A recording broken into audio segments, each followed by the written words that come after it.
साथियों, ये इतनी बड़ी परिवर्तन यात्रा चलाने की क्या जरूरत पड़े? इस बात को जानना समझना बहुत ज्यादा जरूरी है। देश की आजादी को 75 साल हो गए और 75 साल की आजादी में सरकार के द्वारा इस बात का उत्सव मनाया जा रहा है और इस बात का प्रचार और प्रसार किया जा रहा है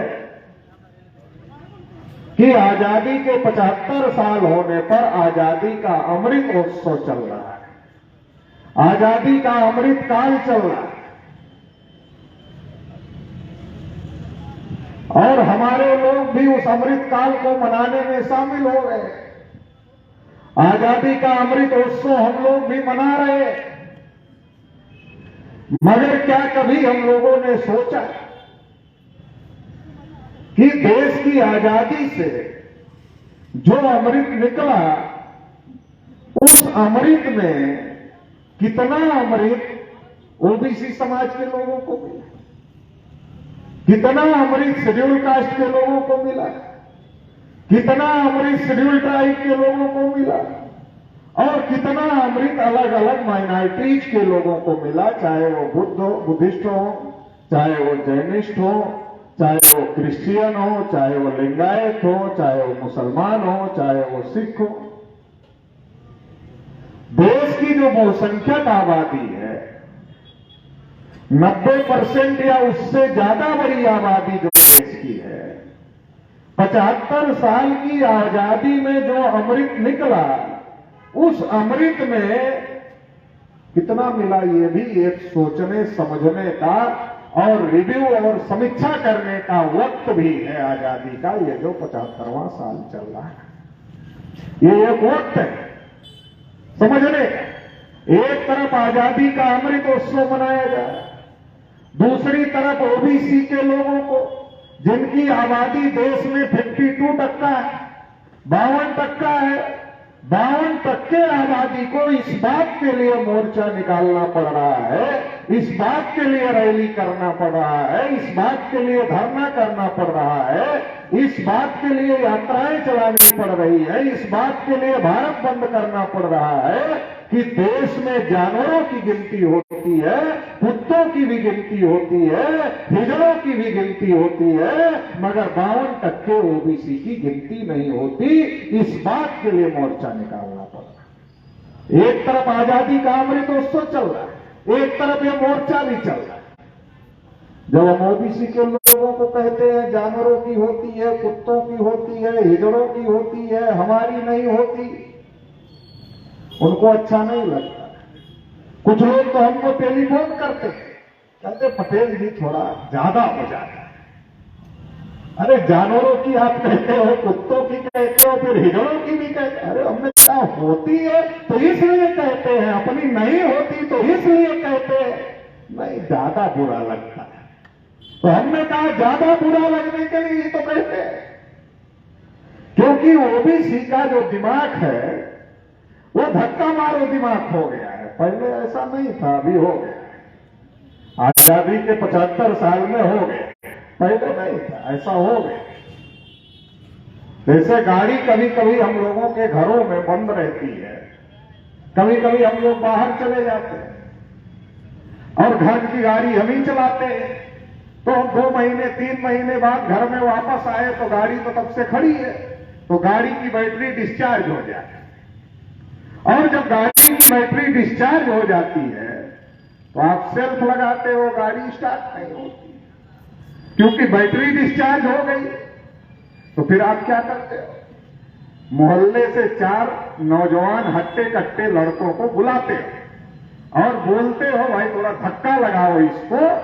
वो धक्का लगाते हैं तो गाड़ी स्टार्ट हो जाती है। गाड़ी स्टार्ट हो जाती है, दोबारा धक्का नहीं लगाना पड़ता है, क्योंकि गाड़ी को चार्ज करने का सिस्टम, बैटरी को चार्ज करने का सिस्टम गाड़ी में ही होता है। राष्ट्रपिता ज्योतिबा फूले जब लड़ाई लड़ रहे थे, माता सावित्रीबाई फूले जब लड़ाई लड़ रही थी, छत्रपति साहू महाराज जब लड़ाई लड़ रहे थे, तो गाड़ी हमारी चल रही, उसके बाद बंद पड़ गई। अब उसके बाद बंद पड़ गई तो उसकी बैटरी चली गई है। अब बैटरी चली गई है, केवल सेल्फ लगाने से स्टार्ट नहीं होगी, धक्का लगाना पड़ेगा। तो जब ये बोलते हैं जानवरों की गिनती होती है, कुत्तों की गिनती होती है, हिजड़ों की गिनती होती है, मगर ओबीसी की गिनती नहीं होती, तो जोर का धक्का लगता है। ओबीसी के दिमाग पर धक्का लगता है, और जब धक्का लगता है तो तैयार होता क्या करना है। धक्का लगना है तो उसकी बैटरी डिस्चार्ज होती है और फिर वो चलना शुरू करता है। तो इसके लिए ये बोलते हैं, किसी को चोट पहुंचाने के लिए, किसी को दुख पहुंचाने के लिए नहीं बोलते हैं, जागृत करने के लिए बोलते हैं। क्योंकि अगर इस देश में ओबीसी जागृत नहीं होगा, देश गर्त में चला जाएगा।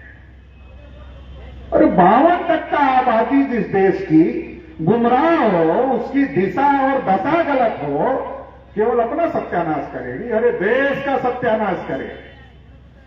देश अगर गलत दिशा में जा रहा है, उसका जिम्मेदार ओबीसी समाज है। देश अगर सही दिशा में जाएगा तो उसका भी जिम्मेदार ओबीसी समाज होगा, क्योंकि ओबीसी समाज की संख्या ज्यादा है।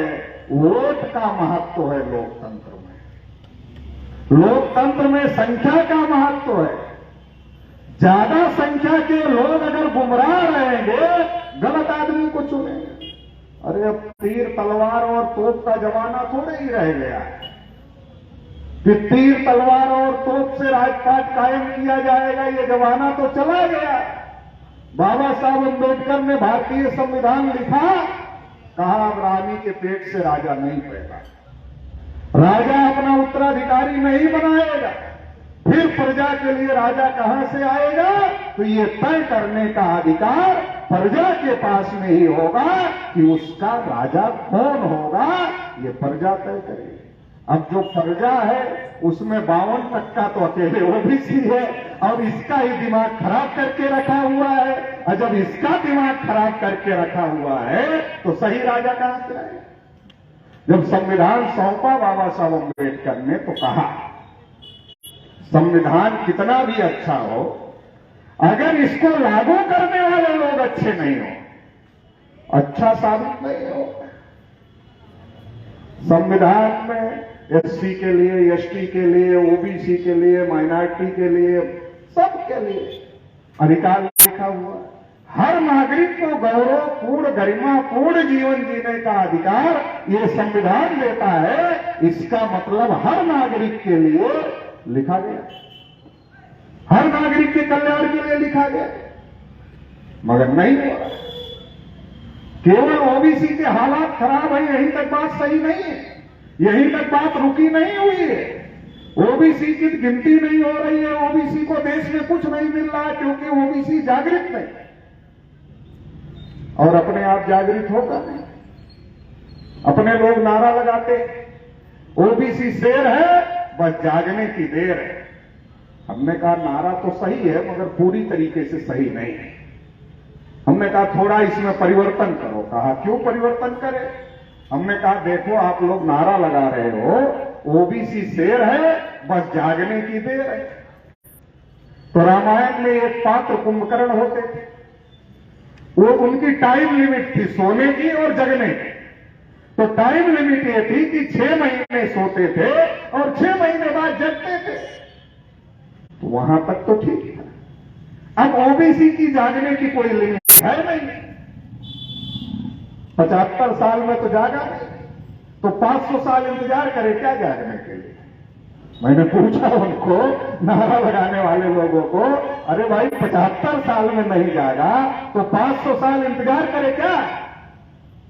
तो ये जो आप नारा लगा रहे हो, ओबीसी शेर है, बस जागने की देर है, तो 500 साल इंतजार करना पड़ेगा, ना हम रहेंगे ना तुम रहोगे।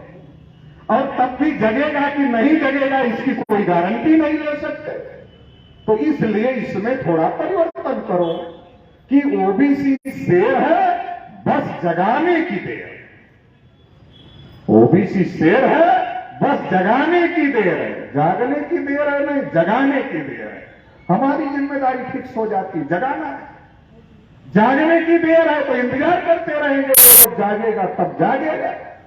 ये जिम्मेदारी फिक्स किया है, इसलिए तो घर छोड़कर घूम रहे, घर छोड़कर फिर रहे हैं, नहीं तो क्या जरूरत। ये हर कार्यकर्ता को, हर व्यक्ति जो जागृत है, एससी, एसटी, ओबीसी, माइनॉरिटी का हर व्यक्ति जो जागृत है, उसको टारगेट फिक्स करना होगा कि हमें ओबीसी को जगाना है।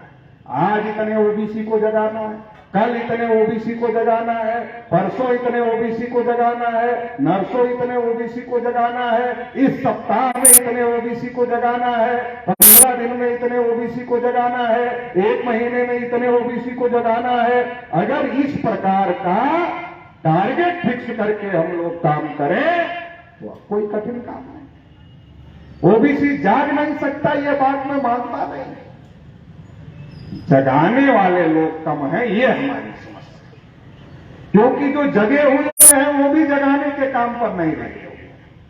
बहुत सारे ओबीसी के लोग जागृत हैं, मगर वो इस काम को नहीं करते। क्यों नहीं करते? क्योंकि वो चांस में फंसे हुए। चांस की कहानी आपको पता नहीं होगा, चांस पर लंबा भाषण देने से अच्छा है एक कहानी बताता हूं, आपको तुरंत समझ में आएगा। वो कहानी ऐसी है कि एक गधा था, उसका जो मालिक था वो गधे को खाना कम देता था, बोझ ज्यादा लादता था और पीटता भी था। गधा बहुत परेशान था कि मेरा मालिक खाना भी कम देता है, बोझ भी ज्यादा लादता है और पीटता भी है। तो गधे ने अपने दोस्त जो दूसरा गधा था उसको ये बात बताया कि अरे भाई, मैं तो बहुत परेशान हो गया हूं, मेरा मालिक मुझे पेट भरकर खाना भी नहीं खिलाता है, पीटता भी है और वजन भी ज्यादा लादता है। तो उसके दोस्त ने कहा, अरे भाई, मेरा मालिक तो बहुत अच्छा है, पीटता भी नहीं है, खाना भी अच्छा खिलाता है और वजन भी इतना ही लादता है जितना मैं लेके आसानी से जा सकूं। तो तू ऐसा कर, मैं अपने मालिक से बात कर लेता हूं, तो उसके यहां आ जा, मैं बात कर लेता हूं। तो उस गधे ने दूसरे गधे ने कहा, यार तेरी बात तो ठीक है, तेरे यहां तो मैं तेरे मालिक के यहां तो आ सकता हूं, मगर आऊंगा नहीं। अरे कहा, क्यों नहीं आएगा भाई? तेरा मालिक खाना भी नहीं देता, पीटता भी है, वजन भी ज्यादा लादता है, बोझा भी ज्यादा लादता है, फिर भी तू आने के लिए क्यों नहीं तैयार है? कहा, नहीं, ये चांस है। कहा, क्या चांस है? कहा, देखो, जो मेरा मालिक है उसकी एक बेटी, वो हाई स्कूल में पढ़ती। मेरा मालिक जब गुस्सा होता है उसके ऊपर, जब वो उसकी बात नहीं मानती है, जब गुस्सा होता है तो कहता है, देख, तू अगर मेरी बात नहीं मानेगी तो तेरी शादी किसी गधे से कर दो। तो ये चांस है, अगर मैं नौकरी छोड़ दिया अपने मालिक का तो ये चांस चला जाएगा। अब हो सकता है कि वो ना माने और इसकी वजह से मेरा मालिक बाहर कहां जाएगा गधा ढूंढने के लिए? घर में ही मैं गधा हूं, तो मेरा चांस है, इसलिए रुका हूं। ऐसे ओबीसी में बहुत सारे लोग पढ़े लिखे हैं, जागृत है, समझदार है, मगर चांस में। क्यों? नेताजी कहता है, रुको, कहां जा रहे हो जागृत करने के चक्कर में? अरे इस बार तुमको आमदार का टिकट तो दिलवा ही देंगे, रुको, कहां जा रहे हो? तो रुका रहता, चलो आमदार के टिकट तक रुके। अब इलेक्शन आ गया, आमदार का टिकट तो मिला नहीं। तो नेताजी को कहा, आप तो कह रहे थे आमदार का दिला देंगे, मिला नहीं। अरे मजबूरी समझो हमारी, नहीं हुआ इसलिए नहीं हुआ, उसलिए नहीं हुआ। अच्छा रुको ना, खासदार का दिला देंगे। फिर बेचारा रुक गया, चांस में आमदार का नहीं मिला तो खासदार के चांस में रुक गया। अब खासदार का टिकट भी नहीं मिला, फिर कहा नेताजी को, अरे आपने कहा आमदार का दिलाएंगे, नहीं दिलाया, खासदार का दिलाएंगे, फिर नहीं दिलाया। तो मजबूरी समझो ना, ऐसा हो गया इसलिए नहीं हुआ। अच्छा रुको, डिस्ट्रिक्ट बोर्ड का इलेक्शन आने वाला है, अपनी बीवी को तुम खड़ा कर दो डिस्ट्रिक्ट बोर्ड के मेंबर के लिए, चेयरमैन बनवा देते हैं तुम्हारी बीवी को डिस्ट्रिक्ट बोर्ड, चलो इसमें आ जाओ। तो एक के बाद एक चांस, नेताओं के पास चांस की कोई कमी है? तब तक फिर आमदार का चुनाव आ जाता है, फिर खासदार का चुनाव आ जाता है, तो कितने ओबीसी के लोग ऐसे गोल गोल गोल गोल घूम रहे हैं और उनको घुमाने वाले लोग घुमा रहे हैं, और न इधर के हो रहे हैं न उधर के हो रहे। अरे ईमानदारी से समाज का काम करो, तो नेता की क्या जरूरत है, समाज ही तुमको बना देगा। ईमानदारी से समाज का काम करो, समाज का समर्थन हासिल करो, समाज ही तुमको भेजेगा, बोलेगा ये लड़ाई लड़ता है तो इसे भेजेंगे। मगर वो चांस में है, ऐसे बहुत सारे हैं जो जागृत है, उसमें बहुत सारे चांस में है। ये भी एक ओबीसी की समस्या है। तो ओबीसी की बहुत सारी समस्याएं हैं, एक तो नहीं है, मगर उसमें सबसे पहले नंबर की समस्या क्या है, हमारी क्या समस्या है यही नहीं पता। क्योंकि जिनको पता वो बताते नहीं, वो सोचते आज बताएंगे कल वो हमको पकड़ेगा। अरे तुम बता रहे हो ये समस्या है, तो बीजेपी लड़ रही है, नहीं लड़ रही, तुम उधर क्यों हो? कांग्रेस लड़ रही है, नहीं लड़ रही, फिर उधर क्यों हो? अरे समस्या बता रहे हो, फिर इसके लिए लड़ नहीं रहे हो, आगे नहीं आ रहे हो, तो नेता क्या सोचते? बोलना ही नहीं समस्या। ये तो कभी कभी सपने में क्यों बोल देते हैं नेता लोग, सपने में कभी कभी। आप लोगों को भी आश्चर्य लगता होगा, एकाएक जागृत हो गए, क्या हुआ भाई? अभी महाराष्ट्र में बजट सत्र चल रहा था, तो विपक्ष के नेताओं ने कहा जाति जनगणना होनी चाहिए। अरे हमने कहा भाई ये जाति जनगणना स्टेट का इशू नहीं है, सेंटर का इशू है। नेता कहां बोल रहे, मोदी के खिलाफ बोलने में डर लगता है, कल सीबीआई भेज देगा, कल ईडी भेज देगा। इधर ही बोलो, फडणवीस के खिलाफ इधर ही बोलो। इधर बोलने से क्या होगा? फडणवीस का मोदी का थोड़ा अच्छा नहीं है, बहुत सारे महाराष्ट्र में लोगों को पता होगा। फडणवीस का मोदी का थोड़ा अच्छा आपस में बनता नहीं है, तो उन लोगों ने सोचा कि इधर ही बोलते रहो, उधर वाले खुश ही रहे। उधर के लिए बोलोगे, अगर मोदी के खिलाफ बोलोगे तो सीबीआई भेजेगा, ईडी भेजेगा, उधर नहीं बोलोगे, इधर बोल देगा। इनके खासदार नहीं है क्या उधर? जो यहां महाराष्ट्र की विधानसभा में बोलते हैं, इनके खासदार नहीं है वहां क्या? वो क्यों नहीं बोलते वहां? इनके खासदार वहां क्यों नहीं बोलते? और फिर फडणवीस ने कितना बढ़िया तरीके से कहा देखो ये नया मामला है, इससे बड़ी दिक्कत पैदा हो सकती है, इसलिए बिहार में जो नीतीश कुमार जाति आधारित गणना कर रहे हैं, हम एक कमेटी बनाएंगे, वो जांच करेगी जाकर के वहां, फिर हमको रिपोर्ट देगी, फिर रिपोर्ट के बाद हम विचार करेंगे। कितना बढ़िया मामला है। पहली बात तो नीतीश कुमार जाति आधारित जनगणना नहीं कर रहे, नीतीश कुमार जाति आधारित सर्वे कर रहे हैं, क्योंकि स्टेट गवर्नमेंट को जनगणना करने की पावर नहीं है। जनगणना सेंटर का विषय है, स्टेट का सब्जेक्ट नहीं है। स्टेट गवर्नमेंट जनगणना नहीं कर सकती। जब मामला सुप्रीम कोर्ट गया तो नीतीश कुमार ने कहा अरे हम कहां जनगणना कर रहे हैं, हम तो सर्वे कर रहे हैं। अब मान लो कर लिया, रिपोर्ट आ गई, उसको कोई मानने वाला है? कोई मानने वाला है? जनगणना सबको मानना बाध्यकारी है। सुप्रीम कोर्ट को भी, हाई कोर्ट को भी, केंद्र की सरकार को भी, राज्य की सरकार को भी जनगणना सबको मानना बंधन कारक है। सर्वे की रिपोर्ट मानना नहीं मानना यह बंधन कारक नहीं है। ये ओबीसी के लोगों को समझना पड़ेगा, नहीं बेवकूफ बना रहे हैं। अब फडणवीस मान लो ये जवाब दे दिया, अब पहले जनगणना नीतीश कुमार की गणना पूरी होगी, सर्वे पूरा होगा, फिर फडणवीस कमेटी बनाएंगे, फिर वो जांच करेगी, फिर वो रिपोर्ट देगी। तब तक सेंटर का भी इलेक्शन खत्म हो जाएगा और महाराष्ट्र का भी इलेक्शन खत्म हो जाएगा। फिर करने की क्या जरूरत है, अगले इलेक्शन में देखें। 2021 में जनगणना होने वाली थी, मगर नहीं किया गया। क्यों? कोविड आ गया। तब से लेकर आज तक कोविड का ही बहाना बनाया गया। कितना चुनाव हो गए? जब से कोविड आया है तब से कितने चुनाव निकल गए? एक भी दिन ऐसा है कि रैलियां नहीं हो रही, कार्यक्रम नहीं हो रहे। जनगणना में कोई भीड़ जमा करना है क्या? जनगणना तो डोर टू डोर कर्मचारी जाकर करते, जब जनगणना डोर टू डोर जाकर कर्मचारी करते हैं तो कोविड का सवाल कहां से खड़ा?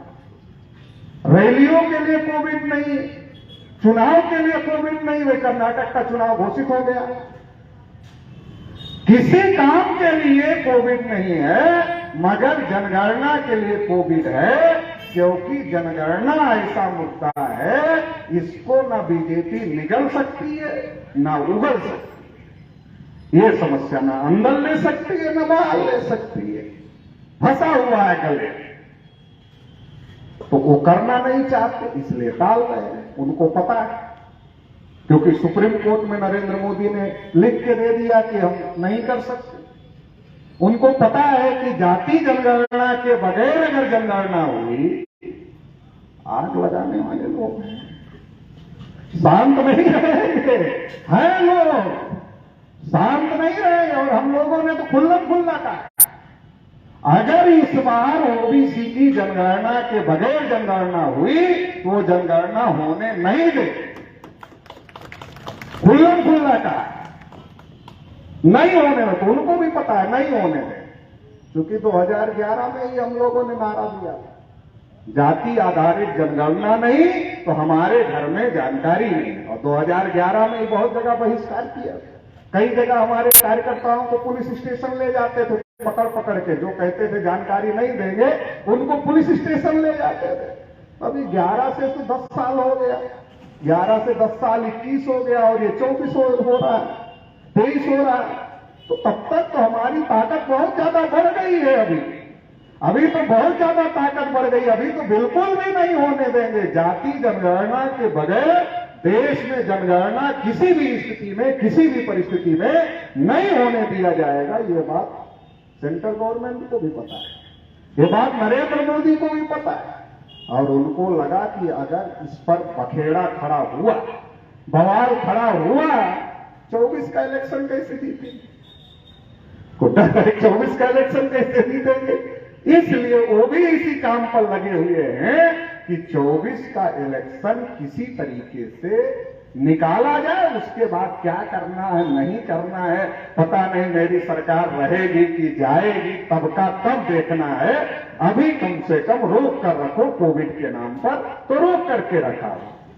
तो इसलिए मैं आप लोगों को कहना चाहता हूं, देखो जनगणना करते और ओबीसी की नहीं करते तो सबक सिखाना था, मगर अब जनगणना ही नहीं कर रहे हैं तब तो और ज्यादा सबक सिखाना है।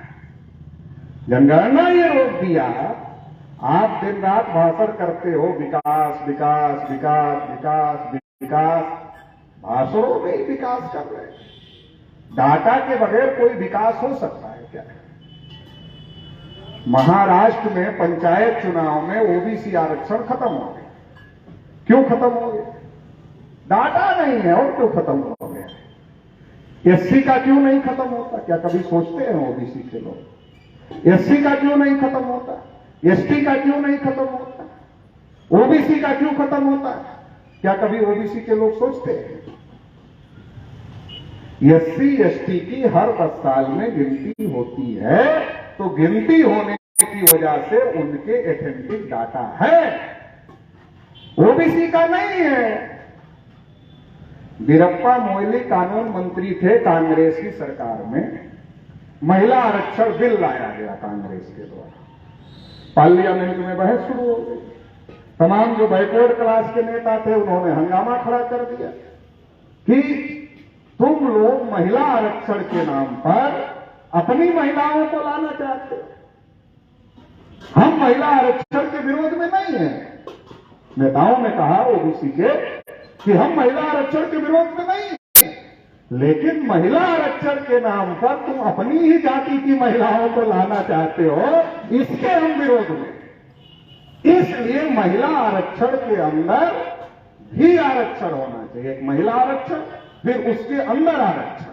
कैसे? महिला आरक्षण के अंदर एससी का कितना कोटा होगा, एसटी का कितना कोटा होगा, ओबीसी की महिलाओं का कितना कोटा होगा, ऐसा निर्धारित करो। वीरप्पा मोइली कानून मंत्री थे, वो खड़े हो गए जवाब देने के लिए, क्योंकि जब संसद के अंदर कोई सदस्य सवाल पूछता है तो उस डिपार्टमेंट के संबंधित मिनिस्टर को उसका जवाब देना पड़ता है। तो वीरप्पा मोइली कानून मंत्री थे, वो खड़े हुए जवाब देने के लिए और उन्होंने बैकवर्ड क्लास के नेताओं को कहा, अरे तुम्हारा डाटा ही नहीं है, तुमको कैसे दे सकते?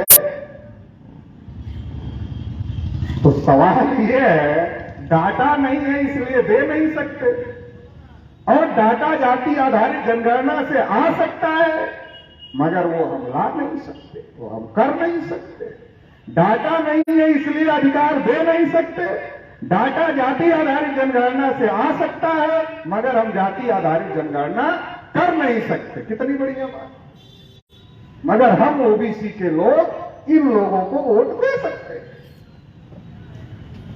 वो कहते डाटा नहीं इसलिए अधिकार दे नहीं सकते और डाटा लेने के लिए गिनती कर नहीं सकते, मगर हम ओबीसी वाले कहते अरे तुम अधिकार नहीं दे सकते मत दो, मगर हम वोट तो तुमको दे सकते हैं, दे रहे हैं, तुम सरकार चलाते हो। तो ये ओबीसी के लोगों को समझना पड़ेगा, जानना पड़ेगा। ओबीसी के लोगों की समस्या क्या है कि ओबीसी के लोगों के पास में जानकारी का बहुत ज्यादा अभाव। लोकतंत्र में जानकारी देने का जो स्रोत है वो मीडिया है।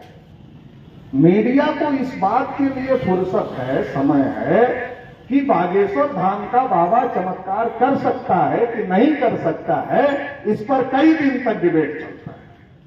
अतीक अहमद माफिया सेंट्रल साबरमती के जेल से इलाहाबाद जेल में शिफ्ट किया जा रहा है, तो उसके पीछे पीछे मीडिया चैनलों की गाड़ी चलती है।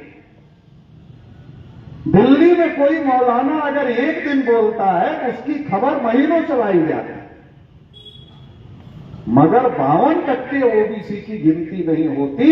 इसकी खबर चलाने के लिए टीवी अखबार मीडिया को फुर्सत ही नहीं, समय ही नहीं, तो जानकारी कैसे होगी? मैं तो ओबीसी समाज के लोगों को पूछता हूं कि मंडल कमीशन की रिपोर्ट पढ़ा क्या? तो हमारा चेहरा ऐसे देखते हैं जैसे कोलंबिया यूनिवर्सिटी का कोई लेटेस्ट रिसर्च के बारे में उनसे पूछ रहे हैं कि वो ऐसे चेहरा देखते हैं। अरे 27% रिजर्वेशन तुमको मंडल कमीशन की वजह से मिलता है, उसकी रिपोर्ट आज तक नहीं पढ़ा, नहीं देखा, क्या करो? चुपके से तहसील से सर्टिफिकेट निकालो। ऐसे करते हैं ओबीसी के लोग, ऐसे करते हैं। चुपके से तहसील से ओबीसी का सर्टिफिकेट निकालना है, नौकरी के लिए लगाना है, चुपचाप घर में बैठ जाना है। मिल गई तो अच्छी बात, नहीं मिली तो और भी अच्छी। ऐसे ही चल रहा है। फ्रंट पे आकर लड़ाई लड़ने का काम नहीं। जब तक फ्रंट पर आकर लड़ाई नहीं लड़ोगे तब तक आपको आपका अधिकार कैसे मिलेगा? फ्रंट पे आकर लड़ाई लड़े बगैर आपको आपका अधिकार नहीं मिल सकता है। फ्रंट पर आकर लड़ाई लड़ना होगा। तो देश में ओबीसी की तो बहुत सारी समस्या ही समस्या है, मगर शेड्यूल कास्ट के लोगों की भी समस्या है, शेड्यूल ट्राइब के लोगों की भी समस्या है। बाबा साहब अम्बेडकर ने संविधान में लिखा कि हमें समता, स्वतंत्रता, बंधुता और न्याय स्थापित करना है देश में। यह संविधान का लक्ष्य है, ये संविधान का उद्देश्य है। संविधान में लिखा भी इक्वलिटी बिफोर लॉ, और केवल इतना ही नहीं लिखा इक्वलिटी बिफोर लॉ, उसके आगे सबको स्पेशल ट्रीटमेंट दिया जाए जो बैकवर्ड लोग हैं, ताकि वो दूसरे लोगों के बराबर आ सके। इसलिए तो रिजर्वेशन की व्यवस्था दी। रिजर्वेशन की व्यवस्था क्यों दिया? जो बैकवर्ड हो गए वो सबके बराबर आ सके, इसलिए इनको स्पेशल ट्रीटमेंट की जरूरत है। जैसे घर में कोई बीमार हो जाता है तो उसको स्पेशल ट्रीटमेंट दिया जाता है। डॉक्टर क्या बोलता है? एप्पल खिलाओ, उसको एप्पल खिलाओ। नॉनवेज खाता है तो 2 दिन खिलाओ कम से कम सप्ताह में, और इसको विटामिन की गोली दिन दिन देता हूं, ये भी खिलाओ। तो परिवार के 4 सदस्य उसका विरोध करते हैं क्या? विरोध नहीं करते, उसका सपोर्ट करते हैं, क्योंकि कुटुंब की भावना है, परिवार की भावना है कि हमारे परिवार का हर आदमी स्वस्थ रहेगा तो हम लोग मिलकर काम करेंगे तो परिवार आगे बढ़ेगा। तो जो वसुधैव कुटुंबकम का नारा लगाते हैं, क्या उनके अंदर भी ये भावना है कि हमारे देश का हर आदमी, वसुधैव का तो छोड़ो, देश का तो देख लो, देश का हर आदमी उसको हक अधिकार मिलना चाहिए, ताकि उसको लगे कि देश के अंदर, राष्ट्र के अंदर हमारे साथ भी न्याय हो रहा है, ऐसा लगे। लेकिन ऐसा 75 साल में नहीं हुआ। इसलिए शेड्यूल कास्ट के लोगों को कहीं मूंछ रखने की वजह से पीट दिया जाता है, कहीं घोड़ी पर चढ़ने की वजह से पीट दिया जाता है, कहीं घड़ा छूने की वजह से हत्या हो जाती है, कहीं जय भीम बोलने की वजह से हत्या हो जाती है। शेड्यूल ट्राइब के लोगों को जल जंगल जमीन से खदेड़ा जा रहा है, जबकि संविधान की 5वीं और 6ठी अनुसूची में लिखा, जिस इलाके में आदिवासी रहते हैं वहां के जल पर, जंगल पर, जमीन पर आदिवासियों का ही अधिकार, ऐसा लिखा हुआ। मुसलमान के घर में तो किस चीज की बिरयानी पक रही है ये मुसलमान नहीं जानता। वो कैसे जानेगा? वो खरीद के ले जाता है पकाने के लिए, तो कैसे जानेगा? बजरंग दल वाले जानते हैं किस चीज की बिरयानी पक रही है, मुसलमान नहीं जानता, बजरंग दल वाले जानते हो। घर में घुसते हैं, उसको पकड़ते हैं, उसको पीटते हैं, फिर जांच होती है बिरयानी किस चीज की। ये देश के हालात हैं। अभी पंजाब में सिख लोग प्रदर्शन कर रहे हैं। अरे जिनकी सजा पूरी हो गई उनको तो छोड़ दो, उनको भी छोड़ने के लिए तैयार है। लिंगायत लोग कह रहे हैं हम हिंदू नहीं है। नहीं नहीं, तुम हो। अरे संविधान कहता है कौन किस धर्म का है उसको तय करने का अधिकार है, मगर सरकार जबरदस्ती से कह रही तुम हिंदू ही हो। लिंगायत कह रहे नहीं है, सरकार कह रही नहीं हो, तुम ही हो। बुद्धिस्टों के जो बड़े बड़े स्थल हैं उस पर ब्राह्मणों ने कब्जा किया, क्रिश्चियनों के चर्चित पर हमले हो रहे। तो देश में केवल एक आदमी के ऊपर अन्य अत्याचार नहीं हो रहा, सबके ऊपर हो रहा है। और ईवीएम से आपके वोटों की चोरी हो रही है। सरकार का क्या है? तुम नाराज हो जाओ। कौन सा तुम्हारे वोट से हमको सरकार बना? हमको तो मशीन से सरकार बना। तुम्हारे वोट की जरूरत नहीं, नाराज हो जाओ। ज्यादा से ज्यादा क्या करोगे? वोट नहीं दोगे तो मत। देश की परिस्थितियां बहुत ज्यादा खराब। संविधान के बारे में जागृति बढ़ी है, फिर भी संविधान बदलने की बातें हो रही। क्यों हो रही? ईवीएम के दम पर हो रही। समझने की जरूरत है हम लोगों को। अभी मोदी जी को और बीजेपी वालों को ओबीसी का सम्मान याद आ गया। अभी तो भूले हुए थे, अभी याद आ गया। क्यों? जब राहुल गांधी को सजा हुई, किस बात को लेकर? उन्होंने कहा ललित मोदी, नीरव मोदी और मेहुल चोकसी और कौन कौन मोदी, सबका नाम लिया और सबको चोर कहा, ऐसा कुछ बयान उन्होंने दिया। उस पर उनको मैक्सिमम 2 साल की सजा हो गई। भारत के इतिहास में किसी को भी 2 साल की सजा मानहानि की केस में नहीं हुई, अकेले राहुल गांधी को हो गई। तो राहुल गांधी के लोग, कांग्रेस के लोग बीजेपी के ऊपर हमलावर हो गए कि ये जानबूझकर संसद से बाहर करने का मामला है। तो बीजेपी वालों ने अपने बचाव में क्या कहा? ये ओबीसी का अपमान है। भी चल रहा उनका, ये ओबीसी का अपमान। सवाल ये है, क्या नीरव मोदी ओबीसी है? क्या ललित मोदी ओबीसी है? क्या मेहुल चोकसी ओबीसी है? नहीं है। अरे तुम चोरों डकैतों के साथ जो देश का पैसा लूट कर विदेश चले गए, उनमें एक भी ओबीसी, एससी, एसटी का आदमी नहीं है। तुम उन चोरों डकैतों का नाम 52% ओबीसी के साथ में जोड़कर ओबीसी का सम्मान बढ़ा रहे हो। चोर डकैत के साथ में जो ओबीसी नहीं है, उनके साथ में तुम ओबीसी का नाम जोड़कर सम्मान कर रहे हो ओबीसी का। ये तो और बड़ा अपमान कर रहे हो। और इससे बड़ा अपमान तो ये है कि देश के प्रधानमंत्री खुद ओबीसी हैं और वो जानवरों की गिनती करते हैं, मगर ओबीसी की गिनती नहीं करते। आज की तारीख में ओबीसी का सबसे बड़ा अपमान क्या है? जानवरों की गिनती हो रही है, मगर ओबीसी की गिनती नहीं हो रही है। ये ओबीसी का सबसे बड़ा अपमान। ये बात मैं बोल रहा हूं तो राहुल गांधी भी बोल सकते थे, बीजेपी को जवाब दे सकते थे, मगर राहुल गांधी ने सोचा, अरे जवाहरलाल नेहरू ने रोका, हम ही लोगों ने रोका, 2011 में कहा करेंगे, फिर नहीं किया। हम कहेंगे ये बात कि नरेंद्र मोदी जानवरों की गिनती कर रहे हैं, ओबीसी की गिनती नहीं कर रहे हैं। ये ओबीसी का सबसे बड़ा अपमान है। तो बीजेपी वाले हमारा गला पकड़ेगा, अरे तुम्हारे ने नहीं किया, हमें कह रहे हो, तुमने तो पहले अपमान किया ओबीसी का। तो राहुल गांधी भी चुप है। तो हम लोगों ने सोचा कि बीजेपी के, याद है मुझे 10 बजे बंद करना, 1-2 मिनट ज्यादा भी हो जाएगा तो उसकी कोई सजा नहीं होती है। बहुत लोग रात रात भर नौटंकी करते रहते हैं, बहुत लोग रात रात भर नौटंकी नाच करते रहते हैं, तो उससे कोई और जो सजा होगी उसके लिए मैं ही हूं, मैं तैयार हूं, तो कोई दिक्कत नहीं है। तो मैं ये कह रहा हूं कि नरेंद्र मोदी और भारतीय जनता पार्टी के लोग ओबीसी का फिर से इस्तेमाल करना चाहते हैं। 14 में कहा था मैं पिछड़ी जाति का हूं इसलिए मेरा अपमान होता है, ओबीसी ने कहा चलो अपना आदमी आ गया। अब फिर संकट में फंसे, फिर ओबीसी के पीछे छुपना चाहते। तो इसलिए हम लोगों ने यह तय किया कि अब ये अपमान ओबीसी समाज बर्दाश्त नहीं करेगा। आरएसएस बीजेपी के द्वारा जानवरों की गिनती की जा रही है, ओबीसी की गिनती नहीं की जा रही है। ये अपमान अब हम लोग बर्दाश्त नहीं करने वाले हैं और इसके खिलाफ में आवाज उठाने का काम करें। तो इसलिए राष्ट्रीय पिछड़ा वर्ग मोर्चा ने इसके लिए 4 चरण में आंदोलन घोषित कर दिया। कल 30 मार्च है। कल 30 मार्च को 31 राज्यों के 563 जिलों में महामहिम राष्ट्रपति को ज्ञापन भेजा कि ये ओबीसी का अपमान बंद किया जाए, जाति आधारित जनगणना किया जाए।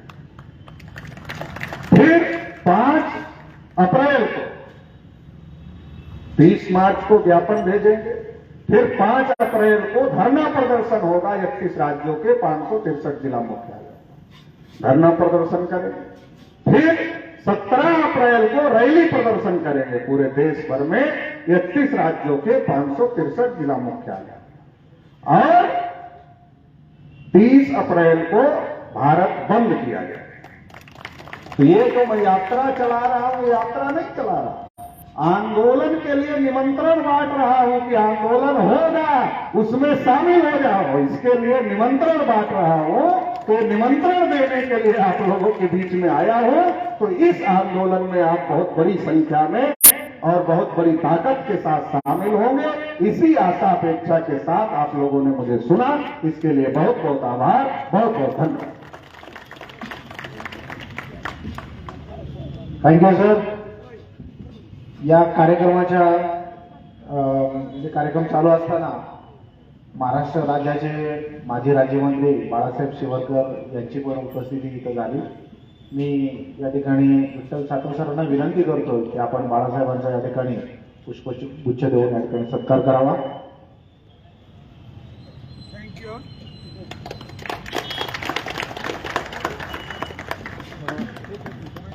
सर काय बोलता?